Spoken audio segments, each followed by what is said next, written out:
Para po sa talatang batayan, ito po ay masusumpungan at mababasa sa Genesis, Kabanatang 48, talatang 15 at 16. Genesis 48, talatang 15 at 16. Ganito ang ating mababasa. At kanyang binasbasan si Jose at sinabi, ang Diyos na sa harap niya ay lumakad ang aking mga magulang na si Abraham at si Isaac. Ang Diyos na nagpakain sa akin sa buong buhay ko hanggang sa araw na ito. Ang anghel na tumubos sa akin sa buong kasamaan ay siya nawang magpala sa mga batang ito at tawagin nawa sila sa aking pangalan at sa pangalan ng aking mga magulang na si Abraham at si Isaac, at magsidami nawa silang totoo sa ibabaw ng lupa. Dagdag nawa ng Panginoon ang kanyang pagbabasa sa atin sa pagbabasa ng kanyang banal na salita. Loobin mo nawa, Panginoon, at pagindapatin mo na sa mga sumandaling ito ay yung ibaba at ilukob sa amin ang iyong banal na presensya upang madama namin na ikaw ang siya narito sa aming kalagitnaan, sa aming pagtitipon sa iyong pangalan. Upang maranasan namin at masabi namin na totoo ang Panginoon ay naririto. Bigyan mo nawa, Panginoon, ay gayon din. Ang iyong banal na Espiritu, ang pagkasin nito ay sumaamin lalo na't sa pamamahayag ng iyong mga salita.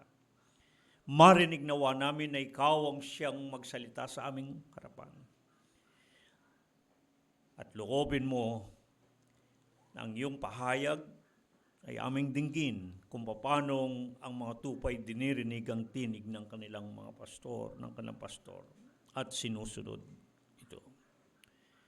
Igawad mo nawa ang iyong pagbabasbas sa amin, lalo na sa pagkikinig ng iyong mga salita na ipapahayag sa amin, kagaya ng iyong sinabi na higit na mapalad ang nakikinig at tumutupad sa mga ito. Pinapupurihan ka namin at pinasasalamatan, pinararangalan sapagkat ikaw ang dakila higit sa lahat. Amen. Sa nakaraan nating pagharap ay ating tinalakay ang paksang, ang magkasunod na dalawang paksa o isang paksa magkasunod na dalawang bahagi. At ito ay pinamagatang pamumuhay na paglalakbay. Pamumuhay na paglalakbay. At tinalakay natin sa pinakahuli ay ang Diyos ni Abraham, ni Isaac, at ni Jacob. Kung paano sa pamumuhay na paglalakbay nitong mga naging ninuno ng Israel, na tawag nilang mga magulang, kung saan nanggaling ang mga Israelita. Ang Israel ngayon ay napakahalaga na ating nakita, higit sa lahat, kung sino ang nagpakita at nakilala nilang Diyos sa buong buhay nila. At ito ang madalas na nating naririnig na ang Diyos na ito na nagpakita at nakilala ni Abraham, ni Isaac at ni Jacob ay palaging sinasabing ang Diyos ni Abraham, ang Diyos ni Isaac, at Diyos ni Jacob. At napakaraming talata ang ating mababasa tungkol dito kung bakit itong Diyos na kanilang nakita at nakilala ay tinatawag na Diyos ni Abraham, ang Diyos ni Isaac at ang Diyos ni Jacob. Nariyan ang matalatang Exodo 3:6-16, Exodo 4:5, Exodo 6:3, Deuteronomio 1:11, mga hari, unang mga hari, 18:36, unang Kronika 29:18, ikalawang Kronika 37, at maging sa bagong tipan, ang Mateo 22:32, Marcos 12:26, Lucas 20:37, at mga Gawa 7:32. Nakita natin kung paano palagi na nababanggit ang pangalan ni Abraham, ni Isaac at Jacob kapag nababanggit ang pangalan ng Diyos. Kaya madalas nating naririnig at mababasa maging sa Biblia, ang Diyos ay tinatawag na Diyos ni Abraham, Diyos ni Isaac, at Diyos ni Jacob. Itong Diyos na ito, ang siyang naging kasama-sama nila, naroon palagi, hindi sila iniwan sa buong pamumuhay nilang paglalakbay. Kung paano sa kanilang pamumuhay na paglalakbay ay napag-usapan natin sa nakaraan, na hindi sila pamalagian na naninirahan, pansamantalang tumatahan sa mga tolda, palipat-lipat, naging gala. Sa Ingles ang tawag ay pastoral nomadic life. Nang dahil sila ay mga nagpapastor, nangangalaga ng mga tupa, kung saan may pastulan at may tubigan, ay doon sila pansamantalang nananatili at sa kanilang karanasan ng kanilang buong paglalakbay na pamumuhay. Ang Diyos ang nakita nila at nagpakilalang pastor na sumusubaybay sa kanila sa buong buhay nila. Ito ang Diyos ni Abraham, ni Isaac, at ni Jacob. Isang Diyos na pastor. Napag-usapan natin yan sa nakaraan at kahit papano ay tinalakay natin ang naging pamumuhay nila ng palalakbay. Ang nangyari kay Abraham, nangyari kay Isaac, at nangyari kay Jacob. Sa pagkakataong ito, nais kong idugtong ang naging pamumuhay na paglalakbay ni Jacob. Tulad ng nabanggit ko sa nakaraan, mahaba ang tala tungkol sa buhay ni Abraham. Datapwat kay Isaac ay napakaiksi at halos hindi marami ang sinasabi. Ngunit pagdating kay Jacob ay marami tayong masusumpungang mga bagay at mapag-uusapan sa sandaling ito.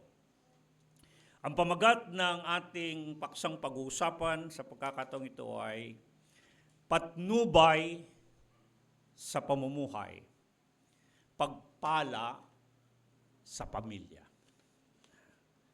Patnubay sa pamumuhay, pagpala sa pamilya. Kaya kung tignan ninyo ang bahagi ng kasulatan na siyang magiging talatang batayan natin at muli kong babasahin. At kanyang binasbasan si Jose at sinabi, ang Diyos na sarap niya ay lumakad ang aking mga magulang na si Abraham at si Isaac. Ang Diyos na nagpakain sa akin sa buong buhay ko hanggang sa araw na ito. Ang anghel na tumubos sa akin sa buong kasamaan ay siya nawang magpala sa mga batang ito at tawagin nawa sila sa aking pangalan at sa pangalan ng aking mga magulang na si Abraham at si Isaac, at magsidami nawa silang totoo sa ibabaw ng lupa. Ito ang bahagi na kung saan ay si Jacob ay malapit ng mamatay. Naroon na siya sa pinakadulo ng yugto ng kanyang buhay. At sa pagkakataong ito ay binasbasan niya ang kanyang anak na si Jose. At gayon din naman ang mga anak ni Jose na kanyang inangkin na magiging anak niya. May mga dahilan po kung bakit ganon. At inilipat niya sa kanya ang basbas ng Diyos. at kung paano iginawad niya ang pagpapala upang ang susunod na pamilya mula kay Jose at ang kanyang mga anak ay mapapagpala. Yung pagpapala na ipinangako ng Diyos kay Abraham pa. Kung paanong pagpapalain siya at ang kanyang binhi, ay salin ito mula kay Abraham, kay Isaac, kay Jacob.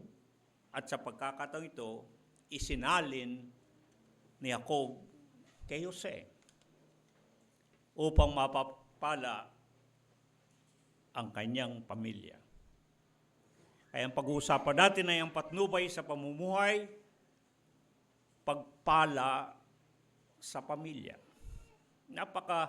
Napakagandang paksa sapagkat marahil maging tayo, kung meron tayong hangarin at magiging hangarin sa buhay, ay kundi yaong maging ang ating pamilya ay mapagpala. Kaya kung tatanungin ko sino ang gusto na mapagpala at lalo na mapagpala ang pamilya, ito ang magandang bagay na isinasaad nitong paksang ating pag-uusapan. At ang aking dalangin, nawa ang pagbabasbas ng Diyos ay mapasa atin at maging sa ating mga buong sambahayan ang pagpapala sa ating mga pamilya. Itong talatang ating pinag-uusapan ay napakahalaga. Hindi lamang sapagkat ang dalangin natin nawa maging ang pagpapalang ito sa pamilya ay mapasa atin. Kundi higit sa lahat ay alam natin kung gaano kahalaga ang mga ninunong ito ng Israel maging sa ating pananampalataya. Nabanggit ko sa nakaraan kung paano halimbawa si Abraham ay siyang inaangkin ng tatlong malalaking relihiyon sa buong mundo. Ang Judaismo, ang lahi ni Isaac, ang mga Israel, kinikilala nilang si Abraham, ang kanilang ama. Sa anak ni Abraham na si Ismaelita, ang mga kay Ismael ang mga Ismaelita, itong mga kinikilala nating mga Muslim sa relihiyon ng Islam, si Abraham din ang kanilang kinikilalang pinakamagulang. At maging ang relihiyong Kristyanismo, na kung saan tayo ay nakahanay, bagamat tayo ay hindi taga-Israel, sapagkat tayo ay kabilang na sa tinatawag nilang mga hentil o hentilis sa mga bansa na hindi taga-Israel, si Abraham din ang kinakilala natin na pinakamagulang lalo na sa pananampalataya. Si Apostol Pablo ay kanyang binanggit ang bagay na ito na mapapansin ninyo sa Roma 4:16, ang sabi ay si Abraham ang ama ng lahat ng mga nagsisampalataya, Hudyo man o hindi Hudyo, kabilang ang mga hentil. Sa Roma 9:4 at 5, napakahalaga nitong talatang ito na sinasabi na sa Israel nanggaling ang mga magulang, sina Abraham, Isaac at Jacob, at bandang uli nasa kanila ang mga tipan, yung mga tipan ng Diyos, nasa kanila ang mga kapangakuan, ang mga pangako ng Diyos na ipinangako, at pagkatapos sa kanila rin nagmula ang Kristo, ating Panginoon at tagapagligtas na si Jesus. Si Jesus na siyang Kristo. At alam naman natin na sa Ebreo, yan ang katumbas ng salitang Kristos ng Grego ay Mashiach. ang Mesyas, ang pinangako at naparito na tagapagligtas at Panginoon. Kaya hindi tayo maaring makaiwas na hindi natin pag-usapan ito sapagkat lalo na dito sa atin sa kawan ng Panginoon, ang binibigyan natin ng pansin at malaking diin ay ang tipanan na ugnayan, yung covenantal relationship, ang relasyon sa Panginoon. Gayon din naman, binibigyan natin ng malaking kahalagaan ng mga tipan ng Diyos na kanyang ipinakipagtipan. Na siyang nilalaman ng Biblia na siyang ating batayan at sukatan ng ating pananampalataya. Ang mga tipan ng Diyos. Kay Adam, kay Noe, kay Abraham, kay Moses, kay David, hanggang makarating sa bagong tipan sa pamagitan ni Kristo Jesus na ating Panginoon at ating tagapagligtas. Kaya ako po ay nahimok na isulat, kagaya ng pinakita ko sa inyo na ating pag-aaralan sa mga susunod na pagkakataon kung paano isinulat natin ang aklat na isang paglikom at paglagom ng buong nilalaman ng Biblia upang magkaroon tayo ng gabay na madali nating makita ang kabuuan ng Biblia. At napakalaga na ating maunawaan na magaan, lalo na ang ating kalagayan sa kasalukuyan at maging ang ating kahantungan bilang mga mananampalataya. Minabuti na baybayin natin at lakbayin ang buong Biblia. At hindi tayo magkakasya lamang na babasa at dadampot ng 1-2 talata at aangkinin natin ito sa ating mga sarili. Minabuti na tignan natin ang kabuuan ng Biblia bilang isang aklat ng tipan. Dahil hindi natin masyadong naririnig na itinuturo na ang Biblia isang aklat ng tipan, ay Book of Covenant. Bagamat nariyan na, ika nga sa Ingles, obvious. Nakikita mo na, hindi mo na kailangang hanapin pa sapagkat sinasabi na meron nga siyang lumang tipan at bagong tipan. May tipan na nilalaman siya. At kailangan nating pag-usapan ng mga bagay na ito sapagkat ang ating ang batayan na katuruan dito sa kawan ng Panginoon ay isang tipanan na ugnayan, covenantal relationship. Ating pinag-uusapan, binibigyan ng kahalagaan ang pakikipagrelasyon sa Panginoon. O lalo na ang pakikipagrelasyon ng Panginoon sa kanyang mga pinili, sa kanyang hinirang na mga tao, sa mga naging kanyang bahagi, inangkin niyang parang kayamanan niya.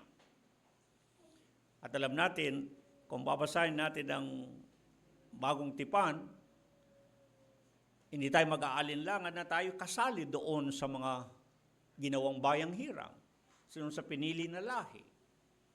Tayo man ay sinamang kabilang sa mga iyon. Subalit, kailangan nating tignan at ugatin na mabuti paano ito nangyari, kailan nangyari, at upang sa kailan maging malinaw sa atin ang ating pananampalataya, ang ating pinaniniwalaan bilang mga mananampalatayang Kristiyano.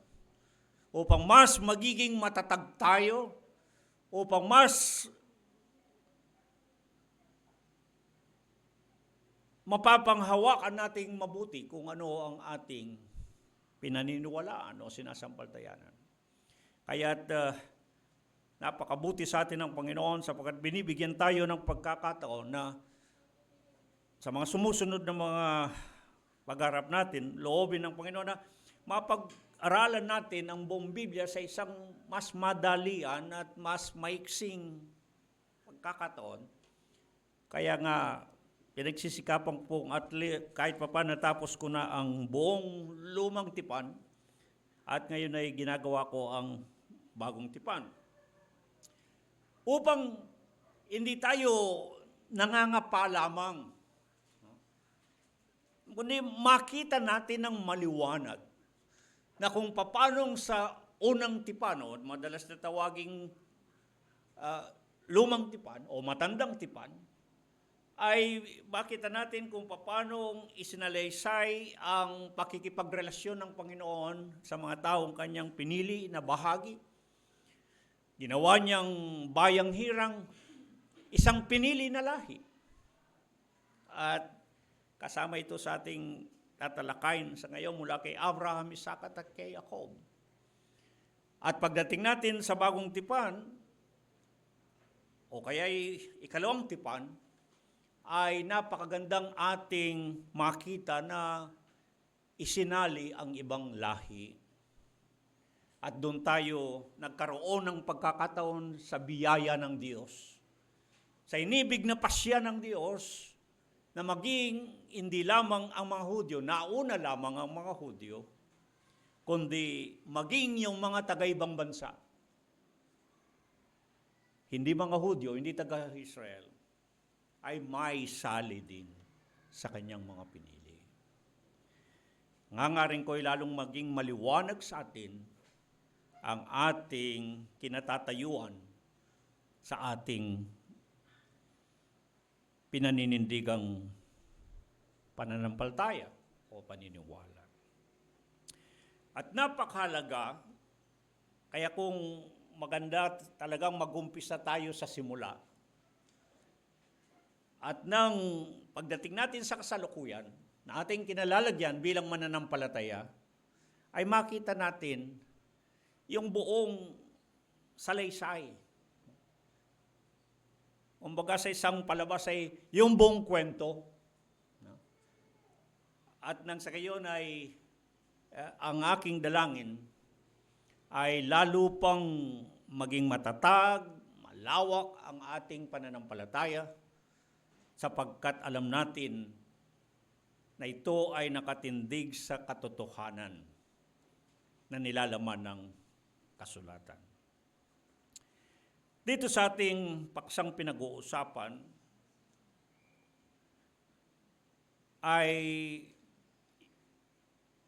tapos tayo kay Abraham at kahit papano binigyan natin ng banggit din si Isaac. At sa huli nung nakaraan ay pinag-usapan din natin si Jacob. Hindi ko na po ulitin yung maraming sinabi tungkol kay Jacob. At total naman ay meron tayong naka-video na nakaraan na mga mensahe. At ako naman ay nagagalak sa Panginoon sapagkat marami ang humingi ng mga sapagkat iba yung ginawa nating pagpapaliwanag tungkol sa naging paglalakbay na pamumuhay ni Abraham, ni Isaac at ni Jacob. At naging maliwanag ang ipinakita na nangyari sa kanilang pamumuhay na paglalakbay na kung saan nakatagpo nila ang Diyos, isang Diyos na pastor.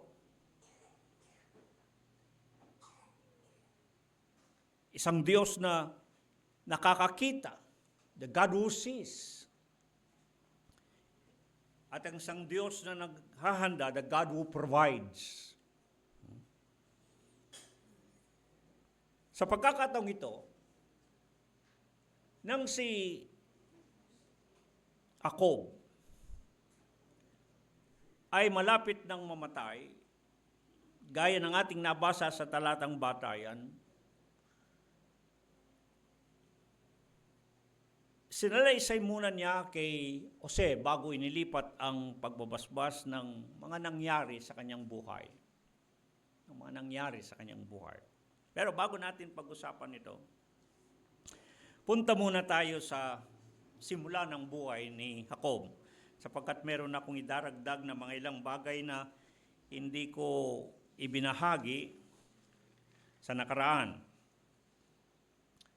Si Jacob, ang pangalan niya ay Yaakov, binigyan siyang pangalang Yaakov, sapagkat ang sabi sa Genesis 25:26, at pagkatapos ay lumabas ang kanyang kapatid, at ang kanyang kamay ay nakakapit sa sakong ni Esau, at pinangalanan sa kanya ay Yaakov o Jacob. At si Isaac ay may 60 taon nang sila'y ipinanganak ni Rebeka. Nakita natin na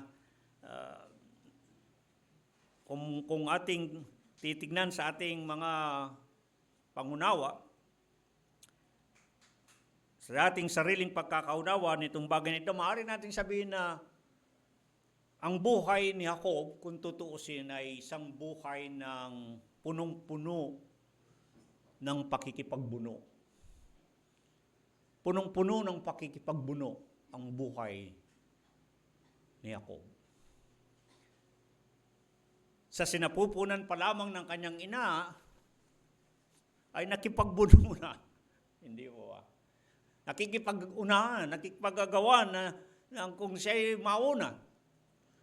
At nang mauna ang kanyang kapatid na kambal na si Esau, ay pinilit pa rin niyang humabol at hawak-hawak niya ang sakong ni Esau.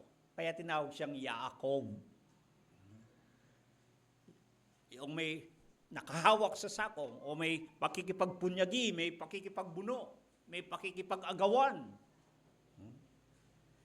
At mula noon, alam na natin ang naging buhay ni Jacob. Mula sa kanyang pagkapanganak hanggang sa matapos ang kanyang buhay ay punong-puno ng pakikipagbuno. Punong-puno ng pakikipagbuno ang buhay ni Jacob. May mga ilang pagkakataon sa kanyang buhay na nais kong ibahagi sa inyo.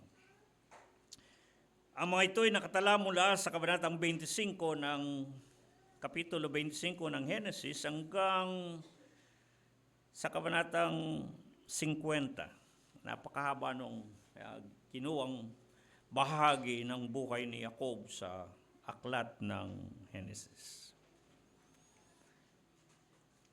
Sa kabanatang 25, 26, doon nga natin masusumpungan na ang pagkasilang o pagkapanganak kay Jacob. Sa kabanatang 26, yung kanyang kapatid na banggit na si Esau ay nag-asawa. Edad na ng 40 noon si Esau. Ganon din naman si Jacob. Diba? Ngunit si Jacob, sa kabanatang 28, binasbasan siya ni Isaac at pinagbilinan na huwag mag-aasawa sa Kanaan. Kundi inutusan siyang pumunta sa kapatid ng kanyang ina. Ang ina niya si Rebeka at ang kapatid ni Rebeka ay si Laban. Ang sabi niya ay mag-asawa siya sa mga anak ni Laban. Sa mga katwid, itong naging biyanan niya, tsuwin niya. Ninyo. May mga dalawang pangyayari sa buhay ni Jacob na magandang pansinin. Pero bago yon, tuloy muna natin ang kanyang kasaysayan. Sa kabanatang 29 ng Genesis, natapos ni Jacob ang 14 na taon na pagtatrabaho kay Laban, edad na 90 na noon si Jacob. Kasi di ba, gustong-gusto niya si Raquel, pero itong nandaya na Jacob sa kanyang ama, dinaya niyang kanyang ama sa pagbabasbas, sa pagkataong ito, umikot naman ang pangyayari, siya naman ang dinaya. dinaya siya ni Laban. Ang ibinigay ni Laban ay si Leah, imbis na si Raquel. Nagtiis si Jacob ng 7 taon bago pagkatapos ay ibinigay sa kanya si Raquel na kanyang mas iniibig. Sa edad na 83, naglakbay si Jacob at yun nga napangasawa, kasama ang kanyang asawa na si Leah at Raquel. Sa kabanatang 20:30, isinilang si Jose. Sa kabanatang 31, natapos sa edad na niyang 96, natapos ang kanyang pamumuhay kasama si Laban, ang kanyang tiyuhin at biyanan.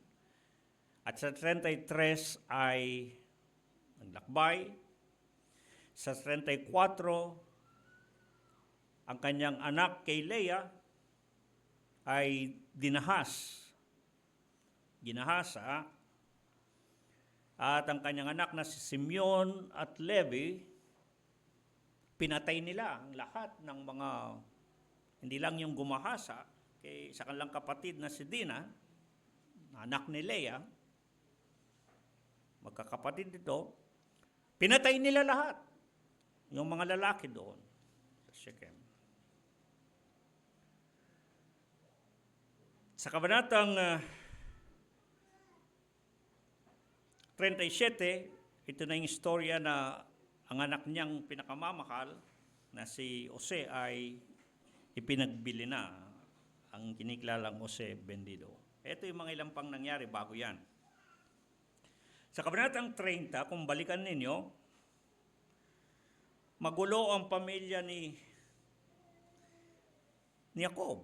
Una, si Leah na kanyang asawa na binigay ng kanyang ni Laban, hindi magkaanak.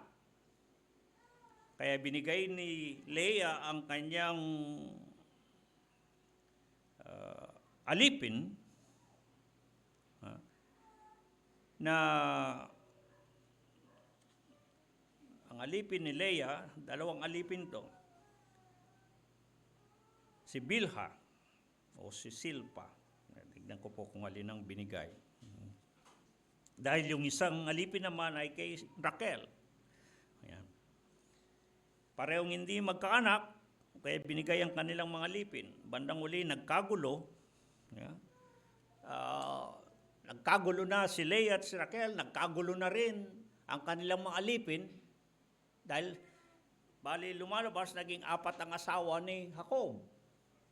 Leah at Raquel at 2 alipin, si Silpa at si Bilha. Nagkainggitan kung titignan niyo yung istorya nila, nagkainggitan itong dalawa, si Leah at Raquel. Gayun din naman yung kanilang mga alipin. Pinag-aagawan si Jacob. Hanggang minsan may pagkakataon na kabanatang 30, sa pagkainggit ni Raquel kay Leah, dahil hindi magkaanak, nagalit si Jacob kay Raquel. Ang gulo nitong pamilya nilang ito. Hanggang pati sa kanilang mga anak, kung titignan ninyo, ay magkakasunggalit. Sa bagay, hindi ka nalalayo, sila mismo magkapatid, si Jacob at si Esau, ay magkasunggalit. Magkaaway. Dahil inagaw ni Jacob ang pagpapala sa kanyang kapatid.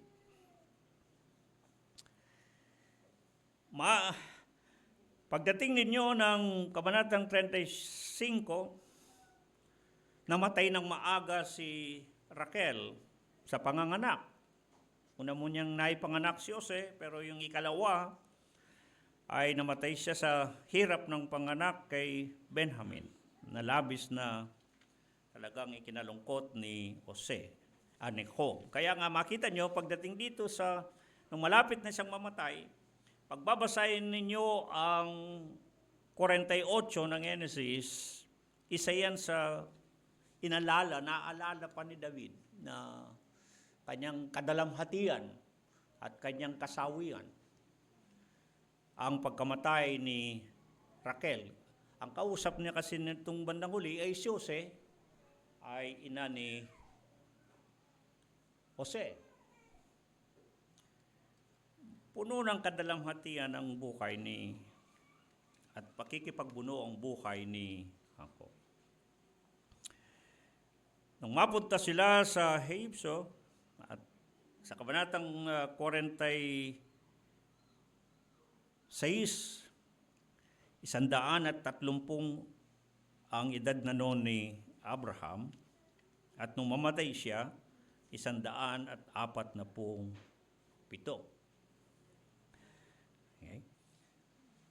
Lumalabas na 70 na katao ang lahat ng naging pamilya ni Jacob nung sila'y mapunta ng Ehipto. Umabot ng 70, hindi ko na itatalasan nyo, kayo na lang magbasa. Kasi ang dami niyang anak kay Leah, ang dami niyang anak kay Bilha, kay Silpa. Pero kay Raquel, 2 lang, si Jose at si Benjamin. Kung titignan niyo na ang buong buhay ni, kung ilalarawan sa maiksing pananalita, ay napakagulo.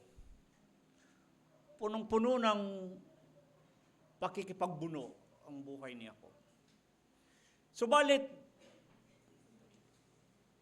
pinagpala ng Diyos. Pag binasa ninyo ang sinasabi ng kasulatan, at siya'y lumagong mainam, ang sabi. Pinagpala siya. Lumagong mainam. Lumami ang kanyang, diyan sa kabanatang 30:43, lumagong mainam, ang sabi, isang lalaking lumagong mainam. Lumaki ang kanyang kayamanan, ang kanyang mga riyarian, ang kanyang mga tupahan, ang kanyang mga bakan, mga kamelyo, at lahat ng mga pag-ari. Yumaman ng gusto si Jacob. Pinagpala ng Diyos. Maring magtanong tayo, paano nangyari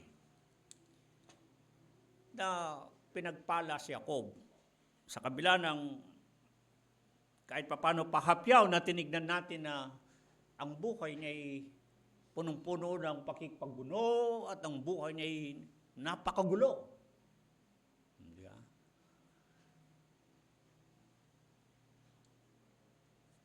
Parang kung titignan mo parang hindi dapat mangyari. O kung nangyari man na maaaring isipin ng iba, kaya naman siguro yumaman, pinagpala ng gusto si Jacob dahil sa mga ibang gawa niyang pandaraya. Ano sabihin ng iba? Dinaya nga niya si Laban, di ba? Pag dumami. Sabagay, dinaya rin kasi siya ni Laban. Puro dayaan ang nangyari. Nag-alaga siya, naging tagapangalaga siya ng tupa ni Laban, pero meron silang kasunduan, hindi nasunod. Kung magkano siyang uupahan, magkano siyang babayaran.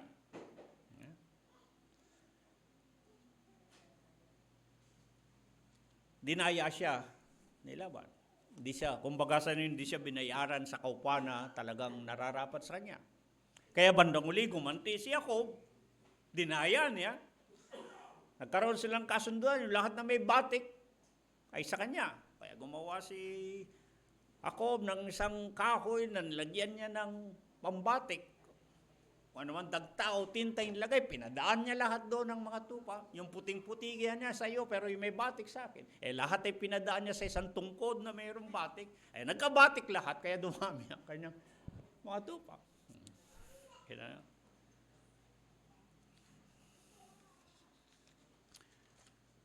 At nung tumakas si Jacob, ang dami niyang ari-arian.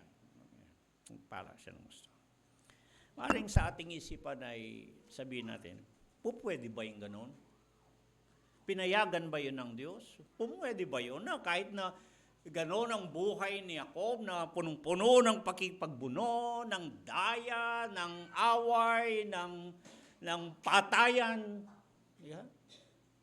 Isipin mo nyo yung dalawang anak niya. Yung dalawang anak niya, pinatay niya, massacre yung lahat ng mga lalaki doon sa Shechem. Yung kanyang panganay na anak, na si Reuben, ano bang ginawa? Inalis sa kanyang pagkapanganay, sapagkat ang naging kasalanan ng kanyang panganay na si Reuben ay sinipingan ng asawa ni Jacob.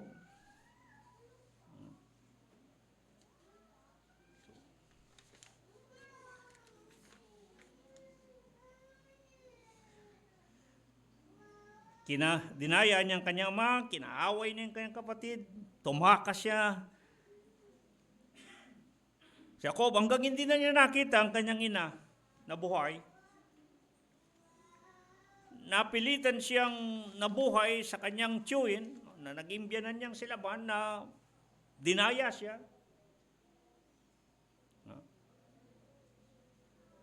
Nakaroon siyang 4 na asawa, si Leah at Raquel, at 2 alipin na naging asawa, na nag-away-away. Yung alipin ni Leah ay si Silpa at si Raquel ay si Bilha. Ang kanyang mga anak ay talagang kinamumuhian ng isa't isa, nag-aaway-away. Yung nga isang pa niyang anak, si Dina, kay Leah ay ginahasa. Yung kanyang pinakamatandang anak, kaya ninalis sa kanya ang basbas ng pagkapanganay ay sapagkat sinipingan niya ang kanyang asawa. Si Huda,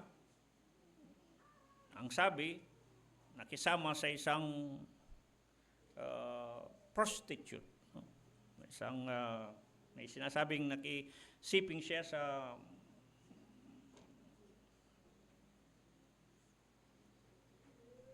matagal na siya ay nawalan ng mahal na asawa dahil maaga ang namatay si Raquel. Sa kanilang paglalakbay, hindi na nakaabot sa Egyptio. Doon sa Ephrata, namatay na ang maaga ang kanyang asawang pinakaibig. Yun naman kanyang anak na pinakamamahal kay Raquel ay binenta.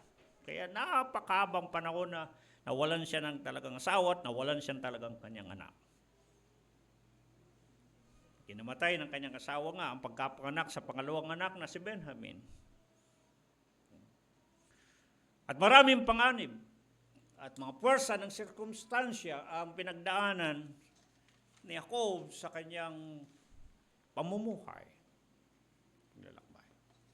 Subalit makita natin sa kabila ng lahat to, pinagpala siya ng Diyos. Di halos abot isipin na, paano nangyari ang ganon? Bakit ginusto ng Diyos ang gayon? Yeah.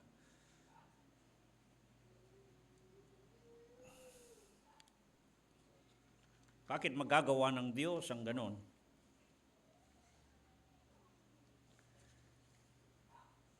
Noong nasa Egyptio na sila, alam natin nung nagkatagutom, itong kanyang panganay na kinainggitan na si Jose, na ibinenta ng kanyang mga kapatid, kaya naging Jose Bendido ang tawag. Alam natin, naging gobernador ng Egyptio. At sila lamang ang bayan ng Egyptio ang may pagkain na nagkaroon ng tagutom sa lahat ng mga dako. Kaya sa kasaysayan, alam natin, naghanap ng pagkain ng anak ni Jacob na hindi nila nakilala agad na itong binenta nila ay siya palang kapatid nila. Di ba? Para maging maiksing istorya, hiniling ni Jose na dalhin yung kanyang kapatid, si Benjamin, sapagkat gusto matagal silang panahong nawala sa isa't isa. Hanggang sa nagpakilala na si Jose at nakatakot ang kanyang mga kapatid. Pero ang sabi ni Jose, what is meant for evil, God turned it into good. Na kahit na ang mga bagay na nangyari ay masama, ngunit ginawa ng Diyos na gawin ito sa ikabubuti. At yun ang nagligtas sa kanila. Nagligtas ng maraming buhay. Sa kabila ng mga masamang nangyari. Nang dinala na si Jacob at ang kanyang sambahayan sa Egypto, ang bilin sa kanila ni Jose, pag kayo ay tatanungin ni Faraon kung ano ang hanap buhay ninyo, sabihin ninyo mga pastor kayo, mga tagapangalaga kayo ng mga tupa. Kasi nung panahon pong yon, kung tutuusin, kung bakit bandang huli, pagdating na ninyo sa istorya ng Exodo, kinamuhian na mga Egyptyo ang mga pastor, ang mga tagapangalaga ng tupa. May dahilan po yan. Kaya basahin niyo yung librong sinulat ko, bakit namumuhi ang mga Egyptyo sa mga tagapangalaga ng tupa. At nung mamatay si Jose, yung gobernador, namumuno, na pumalit sa kanya, na hindi nakilala si Jose, talagang pinahirapan na sila at inalipin na ang mga Israelita. Kaya magandang istorya, kaya magandang makita niyo yung kabuuan, hindi yung tagpi-tagpi lang ng bawat yugto at nang maunawaan yung lahat ng kabuuang mga pangyayari. Noong iniharap na si Jacob at ang kanyang mga kapatid kay Faraon, ang tanong ni Faraon ay ganito. At sinabi ni Jacob kay Faraon sa Genesis 47:9. 7 hanggang 9. At ipinasok ni Jose si Jacob ng kanyang ama at itinayo niya sa harap ni Faraon at binasbasan ni Jacob si Faraon o binati niya. At sinabi ni Faraon kay Jacob, ilan ang mga araw ng mga taon ng iyong buhay? At sinabi ni Jacob kay Faraon, ang mga araw ng mga taon ng aking pakikipamayan ay 130 taon. 130 taon siya noon. So ilan na lang nalalabi kung mamamatay siyang 147. So noong makarating pa lang sila sa Egypto, 130 taon si Jacob. Nung mamatay siya, doon din namatay na sa Egypto. 147. Okay. Sabi niya, 130 na taon ng aking pamumuhay na paglalakbay. Yun ang haba ng buhay niyang naglalakbay, nomadic, pastoral naman, palipat-lipat, pag-alaga lang. At makakatawag ng pansin ang sabi niya, 130 taon, kaunti pa sa kanya yung 130. Pero, kung bakit kaunti, masusumpungan natin. At masasama ang mga naging araw ng mga taon ng aking buhay. Yung 130 taon niyang pamumuhay, ang sabi niya, kaunti, kaya kaunti, dahil dinugtong niya bandang uli yung sabi, hindi umabot sa mga araw ng mga taon ng buhay ng aking mga magulang sa mga araw ng kanilang pakikipamayan. Dahil si Abraham, inabot ng 175 na taon nang siya namatay. Si Isaac naman, inabot siya ng 180 taon at namatay. Kaya sabi niya, kaunti yung akin. Hindi umabot doon sa haba ng buhay ng aking mga magulang na si Abraham at si Isaac. Ngunit ang nakakapansin, tawag ng pansin ay yung sinabi niyang, at masasama. At masasama ang mga naging araw ng mga taon ng aking pamumuhay. Kaya hindi na tayo magtaka, kahit na hindi natin itala lahat ang mga masamang nangyari sa buhay ni Jacob, kung paano naging napakagulo, kung paano punong-puno ng pakikipagbuno, siya mismo inamin niya, nang siya'y nasa harapan ng Paro, ng aking mga taon, 130, ay kakaunti at masasama ang mga naging araw ng aking buhay. Ibig sabihin, marami siyang pinagdaanan na kasamaan sa kanyang buhay. Yeah. Maraming pinagdaanan na kasamaan sa buhay. Maraming di mabubuting nangyari sa kanyang buhay. At maaring sabihin natin ang mga iba ito'y kagagawan niya. At maaari din namang mga bagay na nangyaring hindi rin niya kagagawan. Ngunit para kay Jacob ang lahat ay pinagdaanan niyang lahat ng mga masamang mga pangyayari sa kanyang buhay. Subalit, nang siya'y mamatay, mabago mamatay, pagdating ninyo sa Kabanatang 48, iba ang kanyang, kung tutusin, parang iba yung kanyang sinasabi. Dahil ang sabi niya, at kanyang binasbasan si Jose, at ito yung nung bago siya mamatay,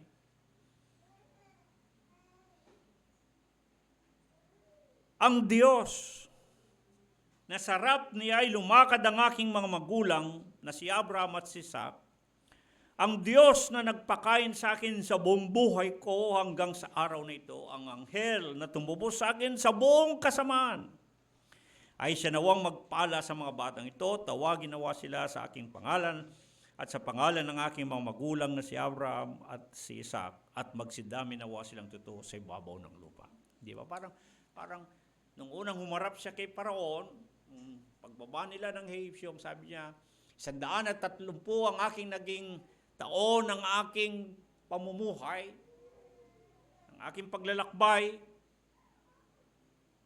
at kakaunti at masasama ang lahat ng mga nangyari sa aking buhay. Pero pagdating niya nung siya'y bago mamatay,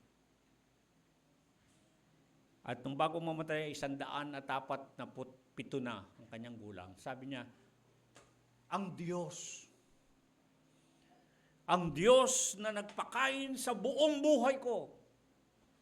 Pag titingnan ninyo ang salin sa English, the God who fed me all the days of my life, throughout of all my years. Yeah. Parang tingnan nyo, bakit gano'n? Ang sabi niya, yung lahat naging taon ng kanyang pamumuhay ay punong-puno ng kasamaan. Pero ang sabi niya dito nung bago siya mamatay, ang lahat ng kanyang naging buhay mula sa kanyang pagkapanganak hanggang sa makarating siya sa itong bago siya mamatay, ang sabi niya, ang Diyos ang nagpakain sa buong buhay ko. At anghel na tumubos sa lahat ng mga kasamaan. Mga bang kapatid, merong magandang bagay na ating kailangan tingnan dito. Anong nangyari sa buhay niya? Alalahanin ninyo kung bakit ganito ang pangyayari. Huwag nating alisin sa ating isipan. Sapagkat kung titingnan lang natin sa pangkaraniwang pananaw, sabihin natin na, paano pinagpala si Jacob? Sa kabila ng punong-puno ng pakikipagbuno ang kanyang buhay, punong-puno ng kaguluhan, at siya mismo inamin niya, punong-puno ng kasamaan. Napakaraming mga masamang pangyayari sa kanyang buhay. Binanggit ko ang mga ilang mga maituturing natin, masasabi nating mga hindi mabubuting nangyari. Sa mismong buhay niya, sa mismong pagkatao niya, ang mga dayaan na mga nangyari, ang mga pagsisinungaling, ang mga awayan ng kanyang mga asawa at ang kanyang mga anak. Kung titignan natin sa ating kasalukuyang kalagayan, sabihin natin, at pagkatapos, binasbasan siya ng Diyos, pinagpala ng Diyos. At maaaring magtataka tayo na, pwede pala yung ganon? Maaari pala yung ganon? At maaari ba natin sabihin na, pwede rin naman pala kahit na napakagulo ng buhay ko, maaari din pala akong pagpapalain ng Diyos. Mga kapatid, kaya napakalaga na tinitingnan natin sa kabuuan ang Biblia. At hindi natin inilalayo sa ating usapan ng tipan. Ang tipan. Mayroong pinag-uusapang tipan dito. Covenant sa Ingles. Bereth sa Hebreo. Diatheke sa Grego. Kaya malagang tinitignan natin ang tipan at hindi natin maialis ang lahat ng mga usapan na may kinalaman sa tipan. Dahil sa kabila ng lahat ng mga nangyari, sabihin natin hindi mabuti, lahat ng kasamaan, na si Jacob na mismo inamin niyang lahat ng kanyang buhay ay punong-puno ng kasamaan. Subalit, meron tipan ang Diyos. At ang tipan na ito ay nagmula pa kay Abraham, yung tipan ng pagpapala. The covenant blessing. Kaya kuminsan, nabanggit ko kuminsan, makakabasa kayo ng talata sa Biblia at sasabihin, lalo na kung ang talata ay tungkol sa pagpapala, inuugot na lamang, kinukuha at sasabihin, ito, sinabi ng Diyos sa akin, pagpapalain ako, pasasaganain ako, payayamanin. Hindi po basta ganoon.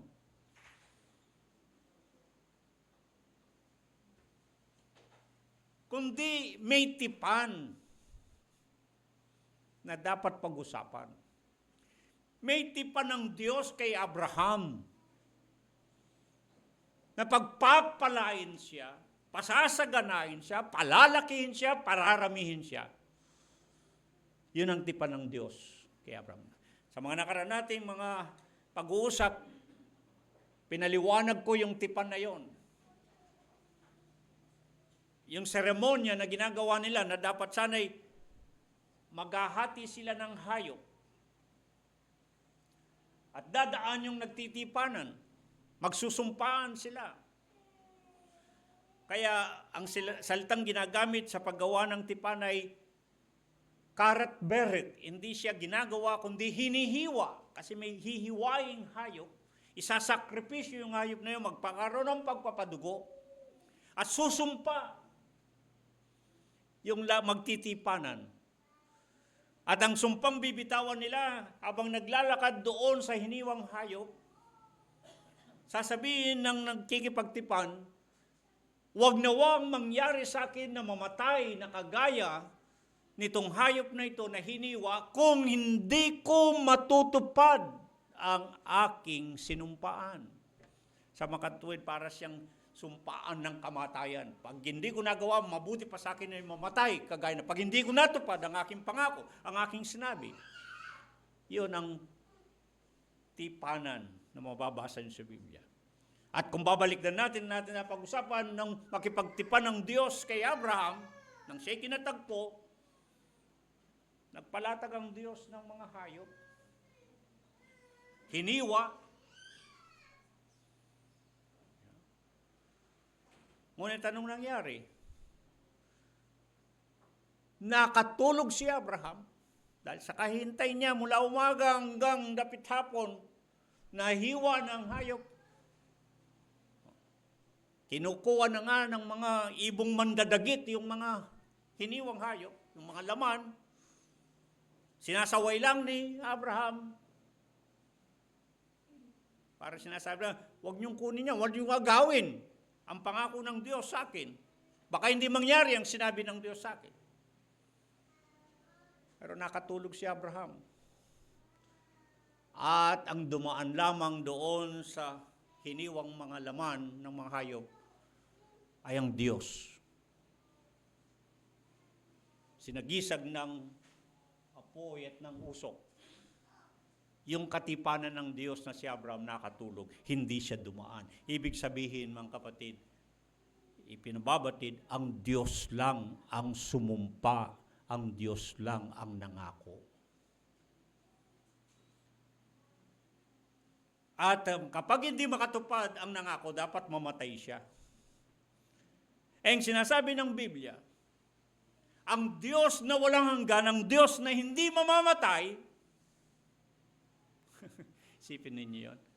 Ang ginawa, ayon sa Hebreo, wala na siyang masumpaan, isinumpa ng Diyos ang kanyang sarili.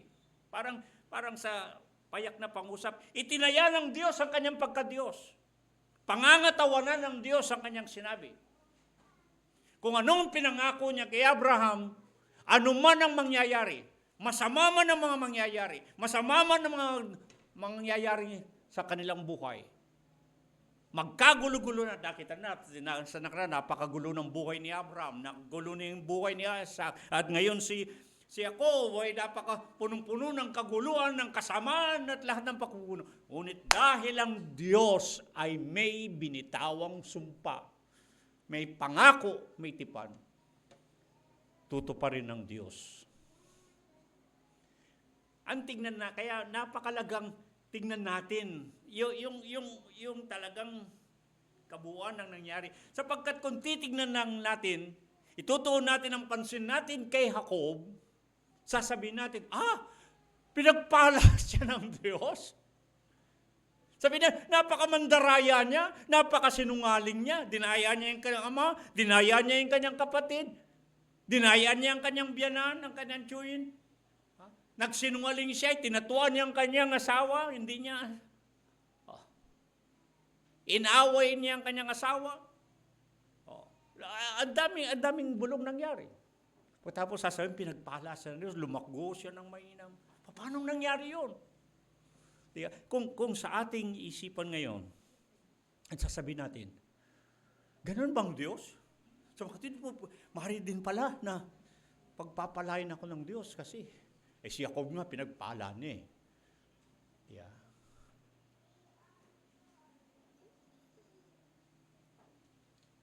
Tignan natin kasi, hindi yung si Jacob. Tignan natin yung Diyos. Yung Diyos ni Abraham. Yung Diyos ni Isaac. Yung Diyos ni Jacob. Ang Diyos ni Abraham at Diyos ni Isaac ay ito. Deuteronomio 7:9. Ang Panginoon ay tapat na Diyos na nag-iingat ng kanyang tipan. Deuteronomio 32:3 at 4, ang ating Diyos ay isang Diyos na tapat. Isaiah 49:7, ang Panginoon na tapat. Ang Mabilang 23:19, ang Diyos ay hindi tao na nagsinungaling. Kapag ba niya ay sinabi, hindi niya gagawin. Mga Awit 36:5, ang kanyang pagtatapat ay umaabot hanggang sa langit. Mga Awit 119:90, ang kanyang pagtatapat ay sa lahat ng salit-saling lahi. Sa Panagoy 3:21-24, dakilang kanyang pagtatapat. Sa Roma 3:4, ang Diyos ay tapat. Unang Korinto 10:13, ang tapat na Diyos. Ikalawang Timoteo 2:13, siya'y nananatiling tapat kahit na hindi kayo maging tapat. Colosas 1:18, ang Diyos ay tapat. Ikalawang Tesalonica 3:3, ang tapat ang Panginoon. Unang Pedro 4:19, ang Diyos ay tapat.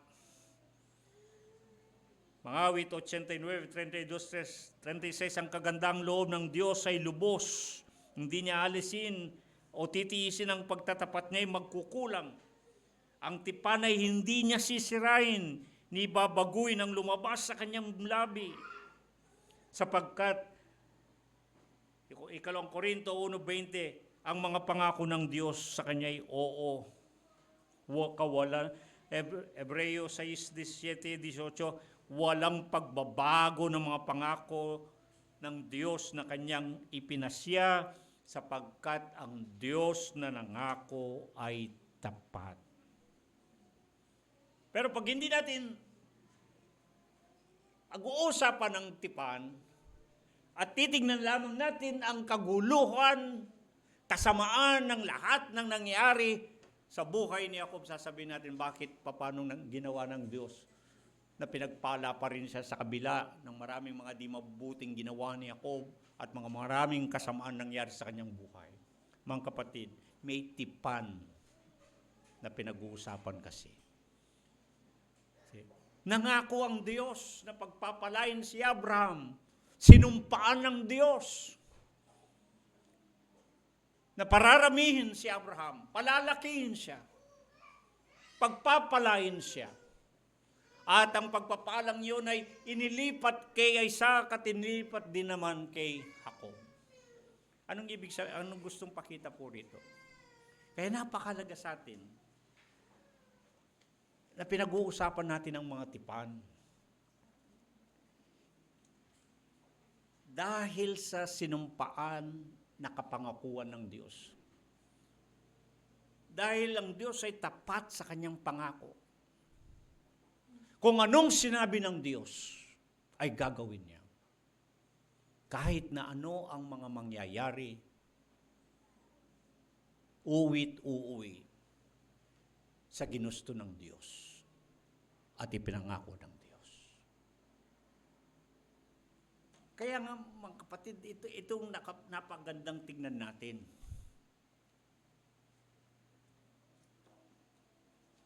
Kung tayo ay, kaya pinag-aaralan natin ang buong Biblia, kung paano man tayo sa pananampalataya ay binhi na rin ni Abraham, ni Isaac, ni Jacob. Hindi na rin tayo iiba sa Israel, kundi kababayan na tayo ng sambahayan ng Diyos dahil kay Jesus, ang Kristo, na Panginoon nating sinasampalatayanan. Kung ano yung pangako, sabi nga sa Galatia 3, yung mga sumasampalataya kay Kristo Jesus ay binhi na rin ni Abraham at may dinugtong. Kasamang tagapagmana. Sa mga tweet yung mga pagpapalang pangako ng Diyos kay Abraham, pagpapalang ipinangako kay Isaac, pagpapalang pinangako kay Jacob, hanggang sa panahon natin, kung kasali tayo sa tipan ng Diyos, dumadaloy ang pangakong yun. Tagapagmana na rin ang sabi ng mga pangako ng Diyos. At yun ang lalong nagbibigay sa atin, itong istoryang ito, itong kasaysayan ito, alam nyo, binibigay na liwanag sa atin. Ang ibinibigay na liwanag ay yung mapapanghawakan natin ang mga salita ng Panginoon. Kung anong mga pinangako ng Diyos, anuman ang mangyari, anuman ang pagdadaanan, uwi dun sa ipinasya ng Diyos. Tingnan ninyo dito sa buhay ni Jacob. Dalawang beses na nangyari ito sa buhay ni Jacob. Una, sa Kabanatang 28:15, at paggambingin ninyo yung Kabanatang 46:4, ito yung dalawang pangyayari sa buhay ni Abraham na kinatagpo siya ng Diyos. At ito ang isang inalala ni Jacob nang bago siya mamatay, nang sabi niya, nagpakita ang Diyos sa kanya sa Luz, lugar na ang pangalan ay Luz, at bandang uli ay pinalitan ni Jacob ng pangalang Bethel. Dalawang beses nangyari yun. Sa 28 at sa 46. Dalawang pangyari. Ang sabi ng Diyos doon sa Kabanatang 28, Gis kay Jacob, doon sa kanya nung nanaginip siya, ang sabi ng Panginoon, hindi kita iiwan. Yan yung salita ng Panginoon. Hindi kita iiwan hanggang di ko magawa ang sinalita ko sa iyo. Pero yung salitang iyon ng Diyos, hindi kita iiwan hanggat hindi ko magawa ang sinalita ko sa iyo. Kaya makita nyo, kahit nagliko-liko yung buhay ni Jacob, kahit nagkagulo-gulo, kahit punong-puno ng pakikpagbuno, ang sabi ng Panginoon, hindi kita iiwan hanggang di ko magawa ang sinalita ko sa iyo.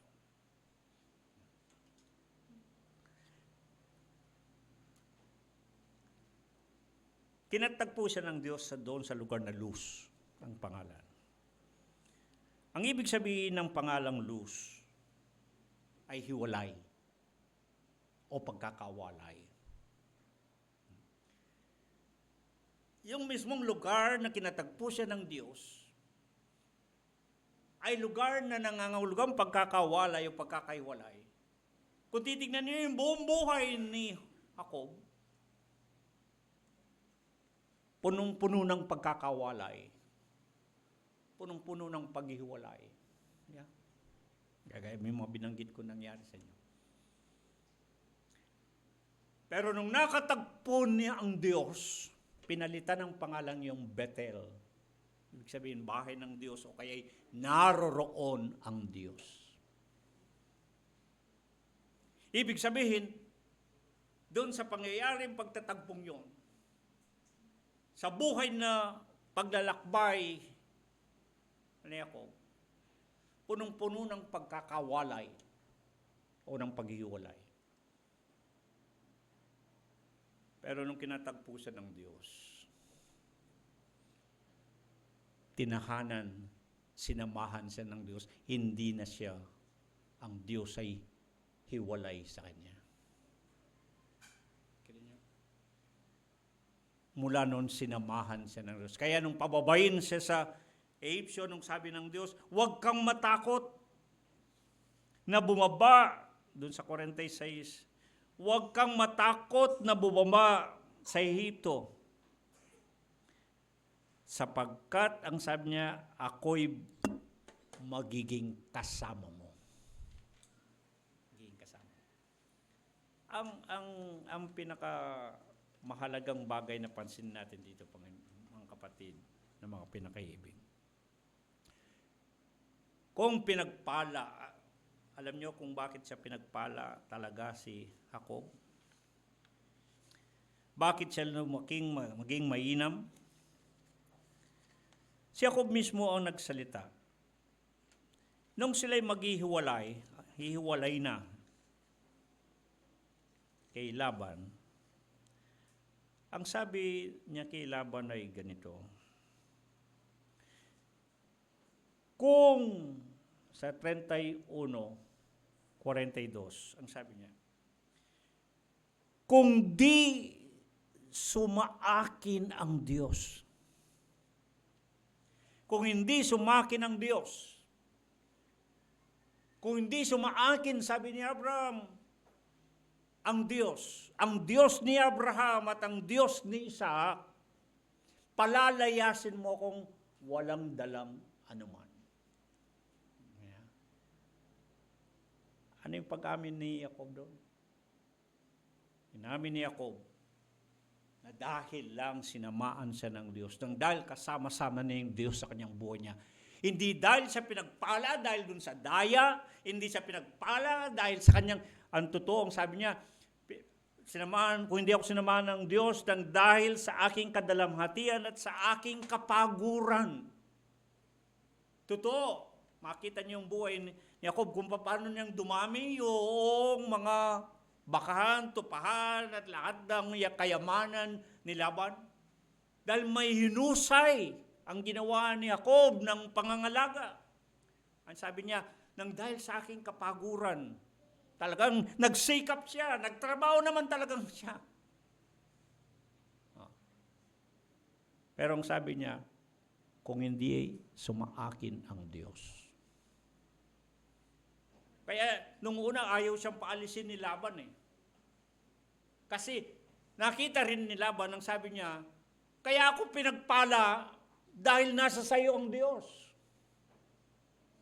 Yan ang sabi ni Laban. Nakita ni Laban na kung bakit siya man ay yumaman, hindi lang basta dahil kay Jacob na mahinusay siyang at nagsikap siya, napagod siya, ginawa niyang lahat upang dumami ang kayamanan. Pero ang sabi niya, dahil nakita ko, nasa sayo ang Diyos. Hindi kasali sa ating usapan si Jose. Pero pag pinag-aralan niyo yung buhay ni Jose, pinagpala si Jose doon sa Ibsyo, anong dahilan? Dahil nasa kanya ang Diyos. At maging si Paraon, dumami ang kanyang kayamanan, pinagpala ng labis, sapagkat na kay Jose ang Diyos. Kaya kung talagang titignan ninyo mga kapatid, ang mahalagang bagay dito na pinag-uusapan natin, na pagpapala sa pamilya, ang pinakamahalagang pansinin kapag ang Diyos ay kasama-sama. Kapag ang Diyos ay kasama-sama. Ang pagpapala ng Diyos ay naroon. Gusto nating mapagpala? Gusto nating mapagpala ang ating pamilya? Kagaya ng paksang ating pinag-uusapan.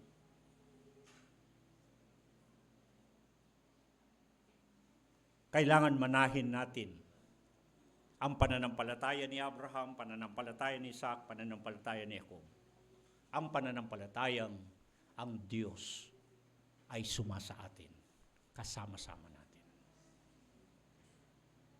At ito, nung ilipat ni Jacob ang pagbabasbas, ang pagpapala kay Jose at mga anak niya,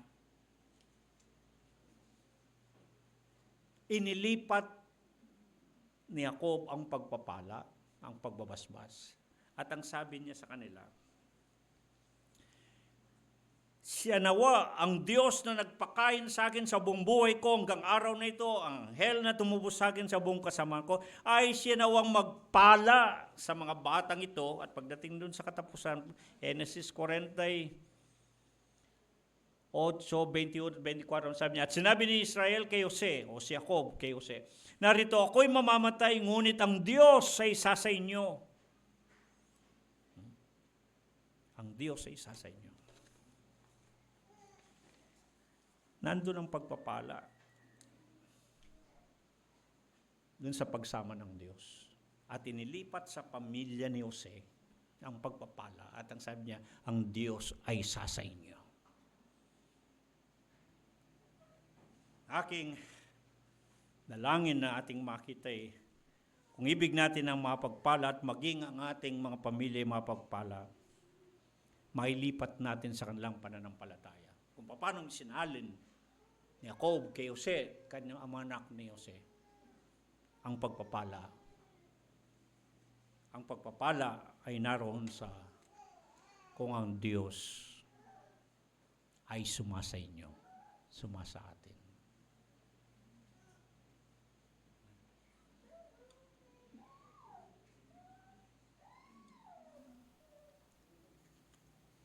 Doon at ginawa ng Diyos, tinupad ng Diyos ang kanyang sinalita kay Abraham, kay Isaac at Jacob. Ngunit isa ang mahalagang bagay na pansinin natin dito. Pinakamalaga yung ang Diyos ay sumasa atin. At ang Diyos, kapag ang Diyos ay sumasa atin, mapapagpala, ang pagpapala ng Diyos ay naroon. At maging yung iba ay mapapagpala dahil ang Diyos ay sumasa atin.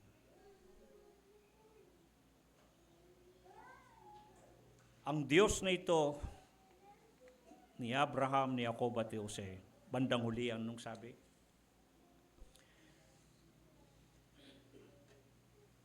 At kanyang binasbasan si Jose at sinabi, ang Diyos harap niya ay lumakad ang aking mga magulang na si Abraham at si Jacob. Ang sabi niya, ang Diyos na nagpakain sa akin sa buong buhay ko. Sa Hebreo, Elohim Haroe. Kaya isinalin na sa Ingles, the God who has been my shepherd all along my life. Ito yung pumatnubay sa pamumuhay ni Abraham, ni Jacob at ni Isaac. Isang Diyos na pastor, nang sabi nagpakain sa buong buhay ko. Ang nagpastor sa buong buhay ko. Elohim, Arroe. Ito yung El Roi. The God who is the pastor, the Lord who is the shepherd. Ito ang nakilala ni Jacob na buong buhay niya. Sa kabila ng nakita natin kung liko-liko yung naging buhay, gulong-gulo, punong-puno ng pagpupuno, pero merong pastor na umalalay sa buhay niya. Alaman po natin, kahit na sa mga awit 23, pinapatnubayan ako sa daan ng katwiran, ang sabi, sa landas ng katwiran. Ang pagpapastor ng Panginoon, hindi lamang sapagkat papatnubayan ka sa matuwid na landas, meron din naman dadaanan kang kahit nasa libis at lilim ng kamatayan na pagdadaanan. Ibig sabihin, hindi maalis sa buhay ang iba't ibang mga pangyayari, mabuti at masama. Magkakambal yan, mabuti at masama. Hindi komot tayo mananampalataya, hindi komot tayo may Diyos. Ang lahat ay matuwid na landas ang ating tatahakin. Hindi lahat ay patag. Hindi lahat ay maaliwalas. Merong pambangin. May mga bako-bako. Ngunit ang mahalaga, may kasama-sama tayong Diyos na pumapatnubay, nagpapastor sa buong buhay natin. Ito ang ipinakikilala nilang Diyos ni Abraham ni Isaac. Isang El Roi, the God who is a shepherd. At makita nyo, ang Diyos na ito ay isang Diyos na taga-subaybay. Anong sabi ni Jacob? Ang anghel na tumubos sa akin sa buong kasamaan. Yeah.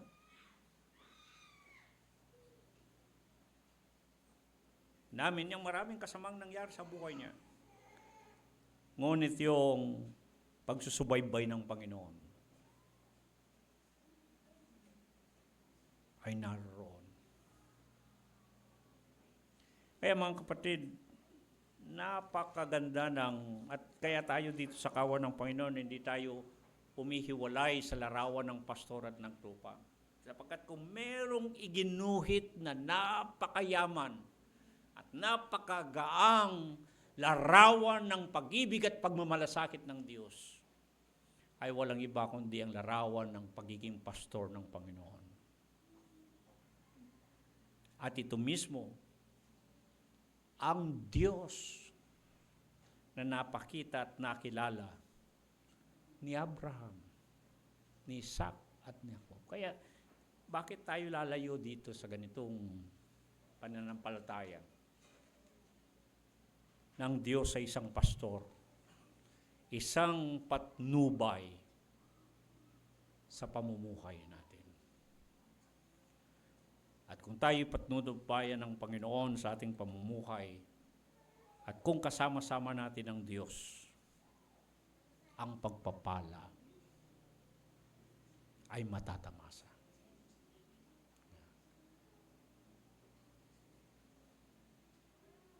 sapagkat yan ipinangako ng Diyos.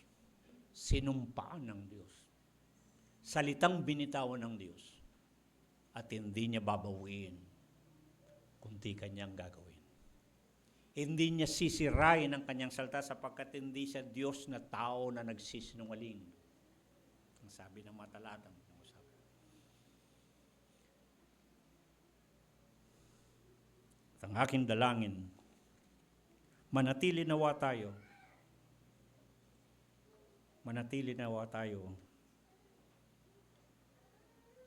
sa Panginoon at maranasan nawa natin na namamalagi na kasama-sama natin ang Diyos sa buhay natin. Mananatili nawa ang Panginoon ay maranasan nating pastor ng ating buhay. Na hindi tayo iwan hanggat hindi niya magawa ang lahat ng kanyang sinalita para sa atin. Tayo po yumuko at panalangin. Aming Diyos at aming Panginoon, kami po ay nagpapasalamat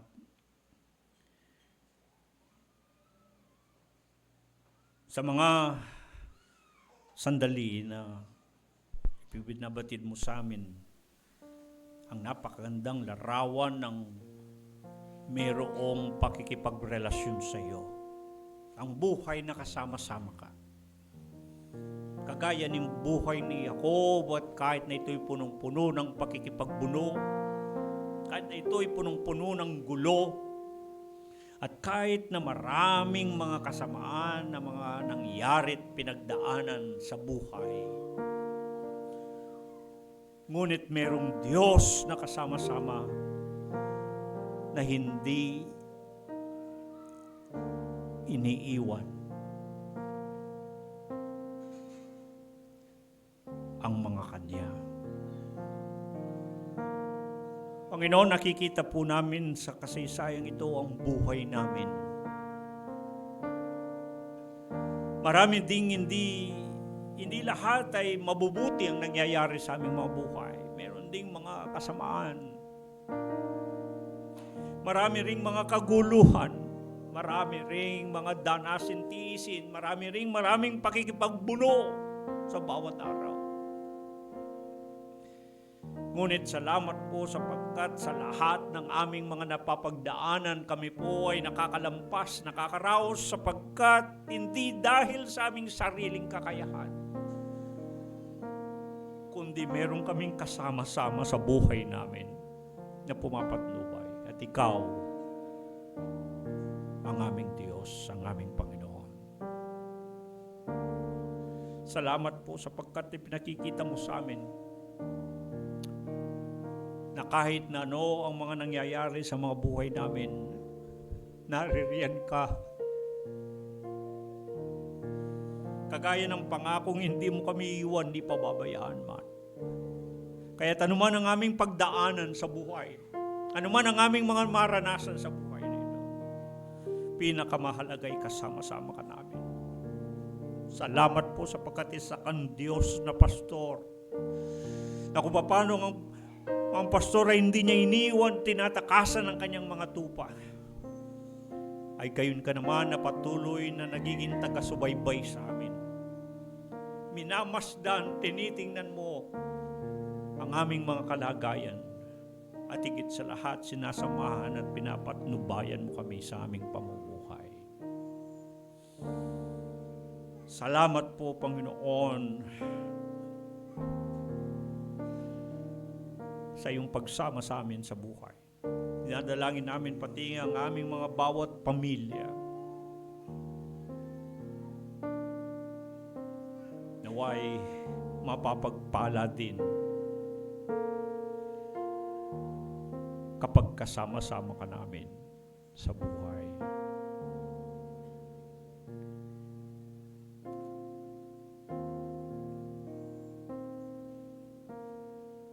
Salamat po, Panginoon, sapagkat tapat kang Diyos.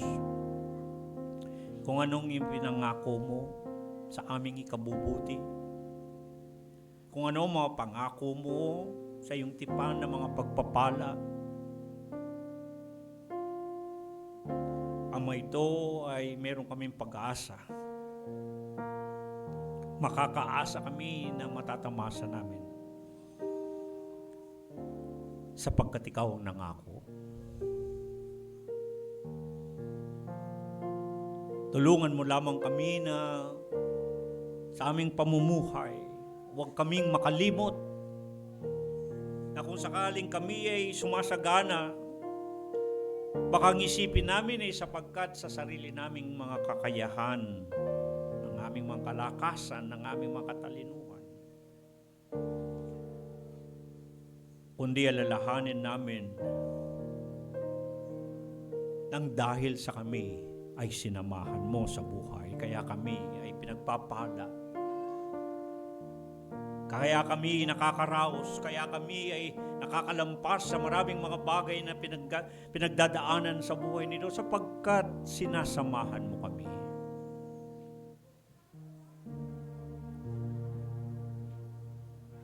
At ang aming dalangin,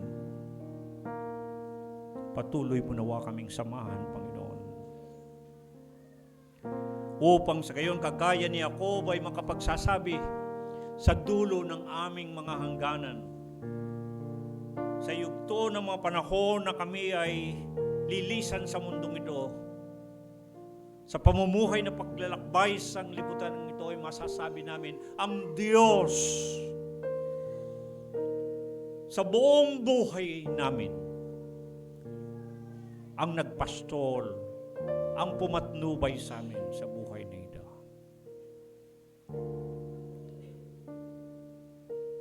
At ang pananampalatayang ito ay may sasalin din namin sa aming mga anak at mga anak ng aming mga anak. Sa buong pamilya namin, may pakilala namin ang Diyos na kasama-sama sa buhay.